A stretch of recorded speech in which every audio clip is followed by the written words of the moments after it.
Hello class. Today we start dual nature of light. Last lecture में हमने देखा था कि मोमेंटम किस तरीके से फाइंड किया था और मोमेंटम चेंज ऑफ मोमेंटम कैसे फाइंड किया था। तो आज के लेक्चर में हम सीखेंगे basically force exerted by light beam on the surface. मतलब क्या होता है कि लाइट का नेचर यहाँ पे पार्टिकल नेचर आप कंसीडर कर रहे हो और पार्टिकल किसी भी सरफेस पे हिट करते हैं तो डेफिनेटली क्या करता है, फोर्स लगाएगा कि नहीं। तो फोर्स का वैल्यू कैसे निकालेंगे। दूसरा क्या होता है, यहाँ पे प्रेशर कितना लगा रहे हो उस सरफेस पे। तो ये दोनों चीजें यहाँ पे सीखना है, इसके बेसिस से क्वेश्चन सॉल्व करेंगे। बात समझ आ रही है ना। तो ध्यान देना यहाँ पे force exerted by a light beam on a surface. कहने का मतलब क्या होता है कि यहाँ पे किसी भी सरफेस पे लाइट बीम किस तरीके से फोर्स एक्सर्ट कर रहे हैं वो आपको देखना है। तो यहाँ पे सोर्स ऑफ लाइट है और ये क्या होता है, यहाँ पे लाइट क्या कर रहे हैं, यहाँ पे एक्सर्ट कर रहे हैं। बात समझ आ रही है ना। और लाइट यहाँ से इजेक्टेड होगा लाइट रे, तो डेफिनेटली क्या होता है, यहाँ पे इसके फ्रंट पे सरफेस रखा है हमने और सरफेस पे जाके इंसिडेंट हो रहा है क्योंकि फोटोन निकल रहे हैं ना। लाइट का मतलब क्या होता है कि आप अगर particle nature as a consider करके चलते हो तो फोटोन यहाँ से इमर्ज आउट हो रहा है। अगर फोटोन यहाँ से इमर्ज आउट होगा तो डेफिनेटली क्या होता है, यहाँ पे इंसिडेंट होने के बाद क्या होता है, कोलिजन होगा कि नहीं। तो यहाँ पे फोर्स एक्सर्ट कर रहे हैं, उसी फोर्स का वैल्यू निकालना है। अब फोर्स को फाइंड करने के लिए सबसे पहले कौन कौन सा टर्म हमें लेना होगा। तो उससे पहले एक चीज ध्यान देना, जो हमने सोर्स लिया है वो 100% एफिशिएंट ले रहा हूँ। उसकी एफिशिएंसी याद रखना है यहाँ पे कितना रहेगा, 100%। और क्यों ले रहा हूँ इसका रीजन भी मैं एक्सप्लेन करता। लेकिन एफिशिएंसी का आपको तो 100% पैसे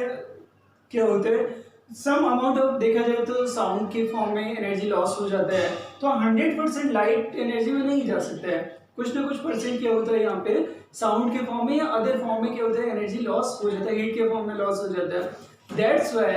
ये हमें समझना है कि हम आइडियल कंडीशन ले रहे हैं कि ये 100% एफिशिएंट सोर्स है। अगर 100% एफिशिएंट सोर्स होगा तो जितने भी फोटोन यहाँ से निकल रहे हैं वो सारे के सारे फोटोन यहाँ पे इंसिडेंट होंगे। अब अगर इंसिडेंट हो रहे हैं तो पर सेकेंड यहाँ पे कितना मोमेंटम में चेंज आ रहा है। मतलब क्या होता है, पर सेकेंड मोमेंटम में चेंज का मीनिंग क्या होता है यहाँ पे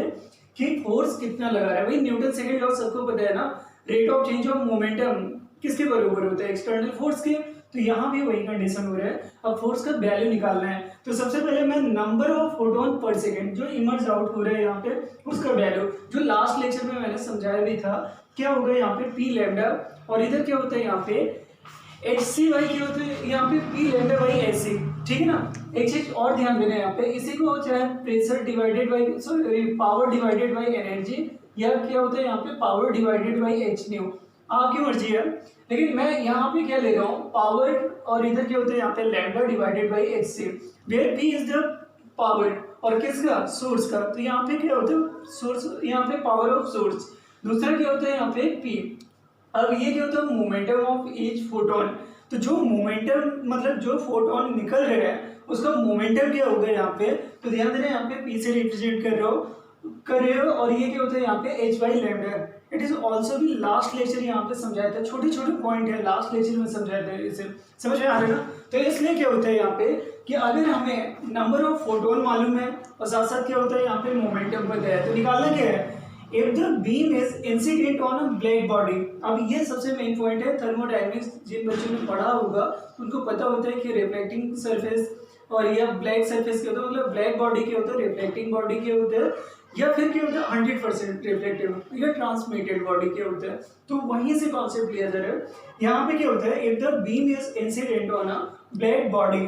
all incident photons will be absorb by it. कहने का मतलब हमेशा याद रखना, अगर ब्लैक बॉडी सरफेस होगा तो जितनी भी लाइट आती है उस पर, बात समझ आ रही है, जितने भी फोटोन इंसिडेंट होते हैं सारे के सारे फोटोन एब्जॉर्ब हो जाते हैं 100%। अगर वो क्या मतलब ब्लैक बॉडी रहेगा तो परफेक्टली ब्लैक बॉडी के केस में 100% क्या होता है यहाँ पे फोटोन एब्जॉर्ब होता है। ऐसे क्या होता है यहाँ पे परफेक्टली रिफ्लेक्टिंग सरफेस है तो 100% रिफ्लेक्ट हो जाता है लाइट, समझ में आ रहा है ना। तो यहाँ भी वही case, if the beam is incident on a black body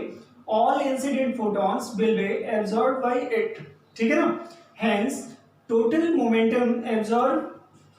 पर सेकेंड और force exerted by body is, याद रखना यहाँ पे टोटल मोमेंटम एब्जॉर्ब पर सेकेंड। तो याद रखना यहाँ पे फोर्स न्यूटन सेकेंड लॉ के अकॉर्डिंग यहाँ पे change rate of change of क्या होता है यहाँ पे मोमेंटम और 1 बाई टाइम ये क्या होता है यहाँ पे number of photon. Number of photon पर सेकंड का यूनिट चेक करोगे तो 1/t, मतलब 1/t से निकाला जाता है यूनिट। भाई नंबर ऑफ फोटोन पर सेकंड, बात समझ आ रहा है ना, तो यूनिट क्या होगा पर सेकंड, तो ऐसा क्या होता है 1/टाइम, तो ये क्या होता है यहाँ पे नंबर के इक्वल हो जाता है, और इनटू क्या हो जाएगा यहाँ पे change in photon, sorry momentum, change in momentum, समझ आ रहा है ना। इनका वैल्यू क्या दे रखा है यहाँ पे p डिवाइडेड बाई यहाँ पे क्या होता है यहाँ पे hc, और इधर क्या होता है यहाँ पे लैम्डा, इधर यहाँ पे चेंज इन मोमेंटम का वैल्यू रख दो यहाँ पे, ये कितना आएगा यहाँ पे h by lambda, lambda lambda cancel होता है और ये यहाँ पे h कैंसिल होता है, तो याद रखना है यहाँ पे p by c, where p is the source of power, और या पावर ऑफ सोर्स, समझ आ रहा है ना, यहाँ पे सोर्स ऑफ पावर, ठीक है, मतलब सोर्स का पावर रहेगा, और c क्या होता है यहाँ पे स्पीड ऑफ क्या रहेगा यहाँ पे लाइट, तो यहाँ पे p डिवाइडेड बाई c, तो यहाँ से एक रिजल्ट निकलता है कि अगर परफेक्टली यहाँ पे ब्लैक बॉडी होगा तो वो फोर्स कितना लगेगा, और परफेक्टली ब्लैक बॉडी का मतलब होता है कि अगर उस पर इंसिडेंट हुआ तो इन इलास्टिक कोलिजन होता है, इन इलास्टिक का मतलब कि अगर ये सरफेस पे इंसिडेंट हो रहा है पार्टिकल तो 100% वहीं पे स्टॉप हो जाता है, समझ में आ रहा है ना, या एब्जॉर्ब हो जाता है, तो यही इस केस में फोर्स कितना आ रहा है p बाई सी। अब दूसरा मैं केस लूंगा यहाँ पे, अगर रिफ्लेक्टिंग बॉडी होगा तो व्हाट हैपन, ठीक है। अब हमें ध्यान देना है यहाँ पे,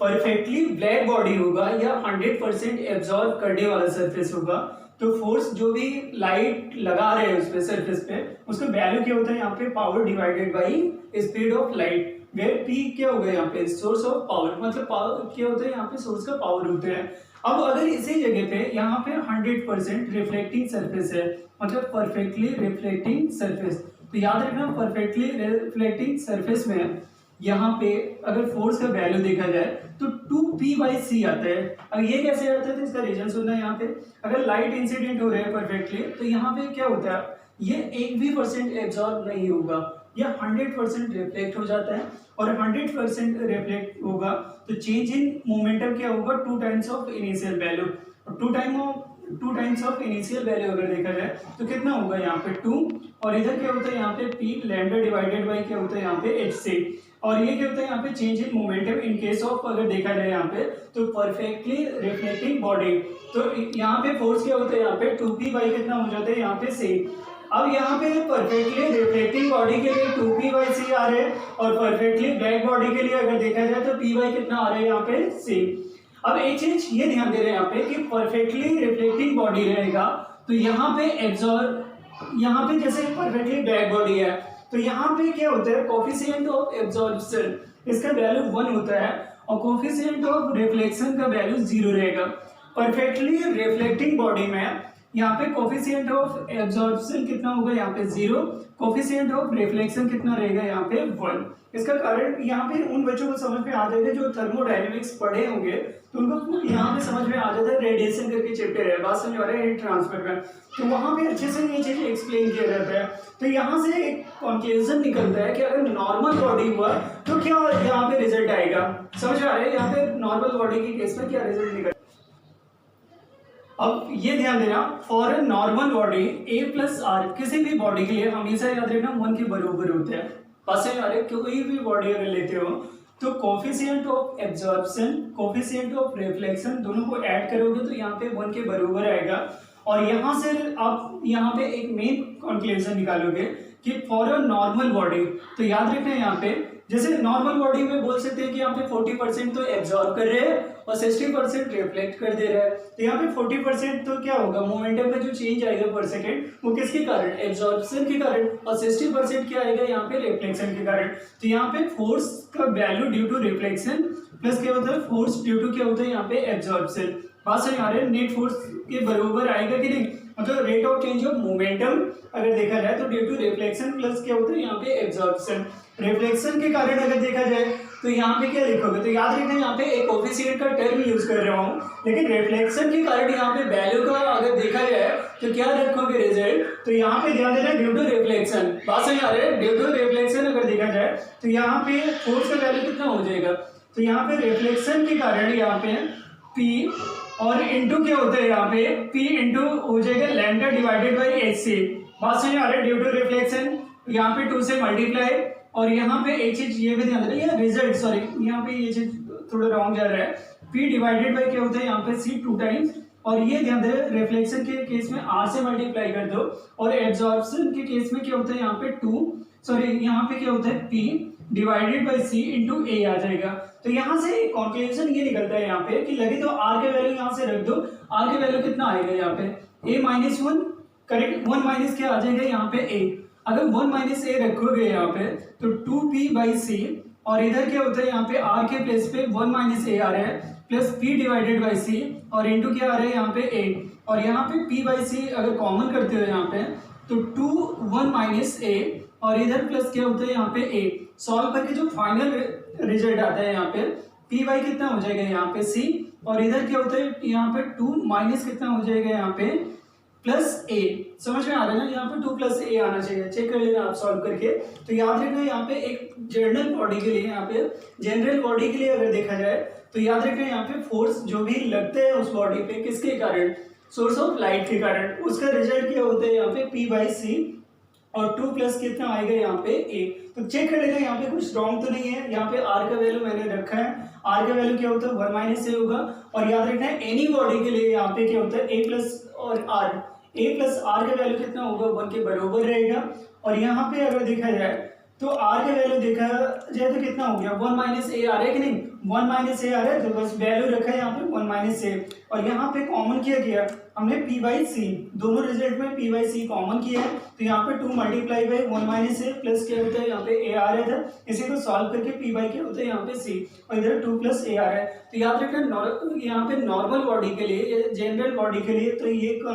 यहाँ पे फोर्स रहेगा पर सेकंड, जो मोमेंटम का चेंज आता है वो रिजल्ट ये रहते हैं। अगर परफेक्टली फ्लैट बॉडी है तो हमने रिजल्ट फाइंड किया, और क्या होता है परफेक्टली रिफ्लेक्टिंग सरफेस है तो उसके लिए भी रिजल्ट फाइंड किया। अगर बच्चों ये अच्छे से समझ में आ रहे हैं तो एक क्वेश्चन कराता हूँ, देखता हूँ कि कितने बच्चे उसका आंसर कर पाते हैं। ठीक है बच्चों, ध्यान देना, यहाँ पे क्वेश्चन एक दे रहा हूँ, अगर कॉन्सेप्ट आपको समझ में आएगा आ गया होगा तो डेफिनेटली ये आसान से सवाल है, आराम से कर लोगे सॉल्व। देखो क्वेश्चन क्या है, यहाँ पे मैं पढ़ रहा हूँ, number of identical photons incident on a perfectly black body of mass m kept at rest on a smooth horizontal surface, then the acceleration of the body if n number of photons incident per second as well lambda is the wavelength of light। तो ये ध्यान देना यहाँ पे कि एक body है उस पर लाइट इंसिडेंट हो रहा है और इसका वेवलेंथ क्या दे रखा है यहाँ पे लैम्डा, और याद रखना यहाँ पे इस बॉडी का मास क्या दे रखा है यहाँ पे m, और ये रेस्ट पे है, केप्ट एट रेस्ट। तो जब इंसिडेंट होगा तो फोर्स एक्सर्ट करेगा कि नहीं, लाइट पे करेगा ना, यही तो कॉन्सेप्ट अपन ने सीखा अभी। अगर फोर्स लगा रहे हैं तो डेफिनेटली ये मूव करना चाहिए, मूव करेगा तो इसका एक्सेलरेशन क्या होगा यही आपको मालूम करना है। बहुत सिंपल सा सवाल, अगर ये मूव कर रहे हैं यहाँ पे तो एक्सेलरेशन का वैल्यू क्या आएगा ये चीज हमें मालूम करना है। 4 ऑप्शन गिवन है यहाँ पे, nh/2 पाई लैम्डा m, यहाँ पे बी ऑप्शन दे रखा है यहाँ पे nh लैम्डा m, और इधर क्या होता है यहाँ पे 2n lambda h sorry pi h divided by lambda m, उधर क्या होता है यहाँ पे डी ऑप्शन अगर देखा जाए तो lambda m divided by nh। अब देखो यहाँ पे अगर इंसिडेंट हो रहा है, या 1 मिनट का आप पॉज करके वीडियो को सॉल्व करके चेक कर सकते हो, समझ आ रही है ना, लगे तो पॉज करो वीडियो और सॉल्व करके बताओ यहाँ पे एक्सेलरेशन क्या आएगा। और एक्सेलरेशन याद रखना यहाँ पे फोर्स डिवाइडेड बाई क्या होता है यहाँ पे मास, समझ आ रहा है, इस बॉडी पे जितना फोर्स है एप्लीकेबल मतलब अप्लाई हो रहा है, और डिवाइडेड बाई इस बॉडी का मास, फोर्स कितना लग रहा होगा। तो अभी अपन ने सॉल्व किया कि नहीं, फोर्स का फोर्स क्या होता है यहाँ पे P डिवाइडेड बाई क्या आएगा यहाँ पे C, और यहाँ पे डिवाइडेड बाई कितना हो जाएगा यहाँ पे m। अब फोर्स का वैल्यू क्योंकि ये क्या है यहाँ पे परफेक्टली ब्लैक बॉडी है तो यहाँ पे PC बाई m आ रहा है, तो ये कितना हो जाएगा यहाँ पे P डिवाइडेड बाई यहाँ पे m से। अब एक चीज ध्यान देना, यहाँ पे पावर के वैल्यू आपको रखना है, मेन चीज यहाँ पे पावर के वैल्यू अगर रख देते हो तो यहाँ पे डायरेक्टली निकल आता है। अब पावर कैसे निकाला जाता है ये चीज समझा दिया है। पावर क्या होता है यहाँ पे एनर्जी डिवाइडेड बाई क्या होता है यहाँ पे टाइम, समझ आ रही है ना। अगर एनर्जी पर यूनिट टाइम होगा तो एनर्जी क्या होता है यहाँ पे hc बाई लैम्डा, और इनटू क्या हो जाएगा यहाँ पे t। बात सही आ रही है ना, ये वैल्यू यहाँ पे रख दो, रखने के बाद इसको सॉल्व करोगे, सॉल्व करके चेक करना कौन सा ऑप्शन आ रहा है जस्ट, ठीक है ना, एक बार चेक करो यहाँ पे कौन सा ऑप्शन आ रहा है। चलो तो ध्यान देना यहाँ पे, अगर इसको सॉल्व किया होगा तो आंसर निकल आएगा, अगर जिन बच्चों का आंसर नहीं आया तो देखना यहाँ पे ये जो मतलब इक्वेशन लिखा था हमने, यहाँ पे एक चीज आपने नंबर, क्योंकि नंबर ऑफ फोटोन के टर्म में आ रहे हैं यहाँ पे, number of photon you know that ये क्या होता है यहाँ पे एनर्जी डिवाइडेड बाई क्या होता है यहाँ पे पावर, बात समझ आ रहा है, या पावर डिवाइडेड बाई एनर्जी पर सेकेंड, समझ आ रहा है ना। पावर डिवाइडेड बाई क्या होता है यहाँ पे, ये नंबर ऑफ फोटोन पर सेकेंड का अगर वैल्यू देखा जाए तो यहाँ पे क्या होता है P डिवाइडेड बाई कितना होता है यहाँ पे E। तो आप बताओ P इज इक्वल टू क्या होगा Ne, और n यहाँ पे n तो ऐसा रहेगा, E की जगह पे क्या लिखोगे, तो यहाँ पे hc बाई लैम्डा, ये वैल्यू यहाँ पे रख दो।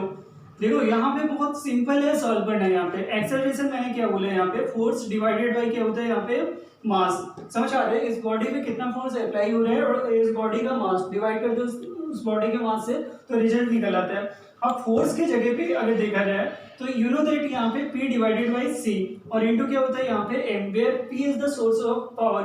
पावर ऑफ सोर्स, समझ आ रहा है ना। अब P का वैल्यू अगर देखा जाए तो क्या निकाल रहे हैं अपन, यहाँ पे NHC बाई लैम्डा, और इधर क्या हो जाएगा यहाँ पे डिवाइडेड बाई M इंटू क्या होता है यहाँ पे C क्या होता है कैंसिल होगा, तो यहाँ पे NH अपॉन क्या होता है यहाँ पे M लैम्डा। चेक करो कौन सा ऑप्शन सही है, NH बाई लैम्डा M, ध्यान देना बी ऑप्शन करेक्ट आ रहा है, समझ में आ रहा है ना। तो ये ध्यान दे रहे, एक यहाँ पे नंबर ऑफ फोटोन गिवन था, उसके बेसिस से यहाँ पे सॉल्व किया, नंबर ऑफ फोटोन का वैल्यू रखा, मतलब क्या होता है यहाँ पे पावर जो आ रहा है सोर्स का, उसका नंबर ऑफ फोटोन के फॉर्म में कन्वर्ट किया और फिर वैल्यू रख के यहाँ पे सॉल्व करके फाइनल आंसर बोल रहे हैं, समझ आया ना। तो कॉन्सेप्ट आपको जो बहुत टफ नहीं होता है, मॉडल फिजिक्स के क्वेश्चन थॉरोली क्वेश्चन आते हैं, अगर कॉन्सेप्ट अच्छे से पता है तो यू कैन इजिली सॉल्व, समझ आ रहा है ना। अब नेक्स्ट पॉइंट क्या होता है यहाँ पे प्रेशर कितना जनरेट हो रहा है। हाँ तो बच्चों आपको यहाँ पे ये समझना है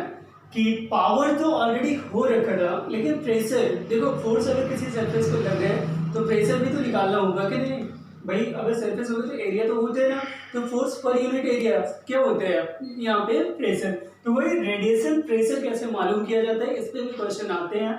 याद रखना। और खास करके IIT मेंस और ये नीट वाले बच्चे जितने हैं वो अच्छे से पढ़ लेंगे इन सारी चीजों को, समझ में आ रहा है ना। तो ध्यान देना यहाँ पे the force per unit area experienced by the surface exposed to radiation is known as the radiation pressure. और रेडिएशन प्रेशर निकालोगे कैसे, तो यहाँ पे सबसे पहले मैंने क्या लिखा है, नंबर ऑफ फोटोन पर सेकेंड, जो भी इंसिडेंट हो रहा है, ये एक सरफेस होता है और यहाँ पे लाइट बीम इंसिडेंट हो रहा है। लाइट बीम इंसिडेंट होने का मतलब क्या होता है, फोटोन इंसिडेंट हो रहा है, और फोटोन पर सेकेंड जितना भी इंसिडेंट होगा तो वो क्या होता है यहाँ पे फोर्स एक्सर्ट करेगा कि नहीं भाई। फोटोन जो भी इंसिडेंट हो रहा है पर सेकेंड, तो rate of change of momentum वो क्या होता है फोर्स लगा रहे हैं, और पर यूनिट एरिया तो क्या होता है यहाँ पे प्रेशर हो जाता है। तो बेसिकली अगर देखा जाए तो प्रेशर क्या होता है फोर्स अपॉन एरिया। तो यहाँ पे मैंने क्या लिखा, और याद रखना ये प्रेशर और पावर कंफ्यूजन नहीं आना चाहिए, ये ध्यान देना, यहाँ पे दोनों अलग अलग चीजें हैं, सिंपल सेम है, ठीक। N इज इक्वल टू क्या होता है यहाँ पे P divided by HC by क्या होता है यहाँ पे लैम्डा, और यहाँ पे where P is the power, और पावर का एक फॉर्मूला यू नो दैट, समझ आ रहा है ना, कि इंटेंसिटी अगर सबको पता होगा तो इंटेंसिटी क्या होता है यहाँ पे पावर डिवाइडेड बाई क्या होता है एरिया, एनर्जी पर second per unit time, sorry पर unit area per unit time, energy पर unit area per unit time. तो यहाँ पे एनर्जी पर यूनिट टाइम क्या होता है यहाँ पे, ये किसके बराबर होगा, तो याद रखना यहाँ पे पावर के। तो इंटेंसिटी का पावर, तो पावर इज इक्वल टू क्या होता है आई इंटू क्या हो जाएगा यहाँ पे ए। यहाँ से एक कंक्लूजन निकल रहा है यहाँ पे कि अगर यहाँ पे इंटेंसिटी जो भी आ रहा है रेडिएशन का P बाई ए आ रहा है, तो यहाँ पे पावर का वैल्यू क्या हो जाएगा यहाँ पे इंटेंसिटी इंटू क्या होता है यहाँ पे एरिया। अगर ये इंटेंसिटी इंटू एरिया होगा तो ये वैल्यू रख सकते हो कि नहीं, तो पावर के जगह पे क्या होगा इंटेंसिटी इंटू एरिया, और इधर क्या होता है यहाँ पे HC बाई लैम्डा। अब ये क्या होता है यहाँ पे नंबर ऑफ फोटोन पर सेकेंड, समझ आ रहा है ना। अब हमें निकालना क्या है, तो याद रखना यहाँ पे हमें मालूम जो करना है वहाँ पे प्रेशर का वैल्यू, प्रेशर क्या होता है फोर्स अपॉन एरिया। अब फोर्स का वैल्यू लगे तो यहाँ पे आई के टर्म में निकाल सकते हो। यहाँ पे अगर ये चीज नोट कर लिया हो तो वीडियो को थोड़ा पॉज कर लेना, या नहीं नोट किया तो पॉज कर लेना, समझ आ रहा है ना। और ये ध्यान देना यहाँ पे कि यहाँ से एक रिजल्ट में निकाल रहा हूँ फोर्स के अबाउट, यहाँ पे फोर्स का वैल्यू क्या निकाला था, पावर डिवाइडेड बाई क्या होता है यहाँ पे C, करेक्ट है ना। ये पावर डिवाइडेड बाई क्या होता है यहाँ पे C, पावर के प्लेस पे क्या होता है I इंटू ए, और डिवाइडेड बाई क्या होता है यहाँ पे C। तो यहाँ पे लगे तो यहाँ पे प्रेशर, याद रखना है यहाँ पे प्रेशर इज इक्वल टू क्या होता है यहाँ पे फोर्स पर यूनिट एरिया। अब फोर्स का वैल्यू कितना निकाला हमने, I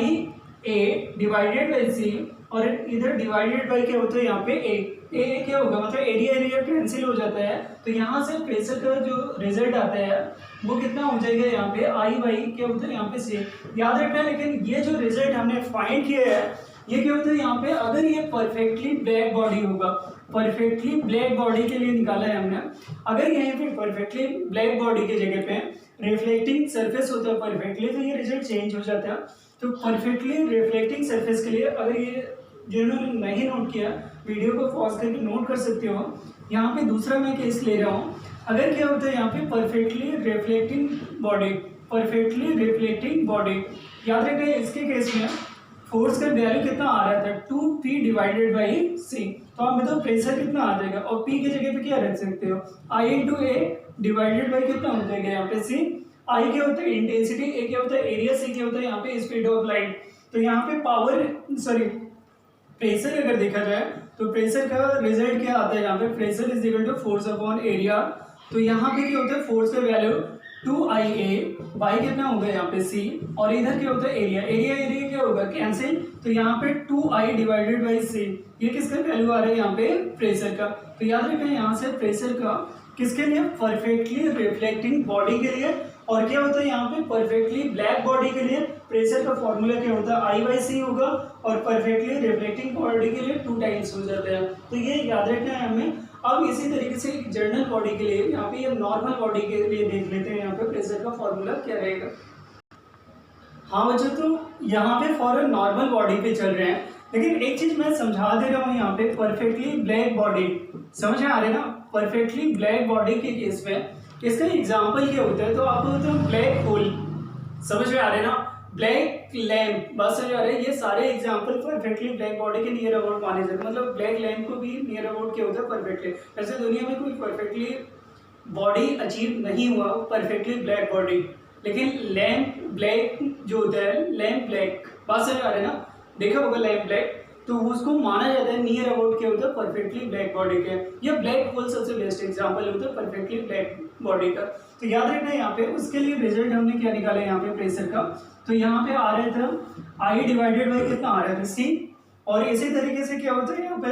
परफेक्टली रिफ्लेक्टिंग सरफेस था,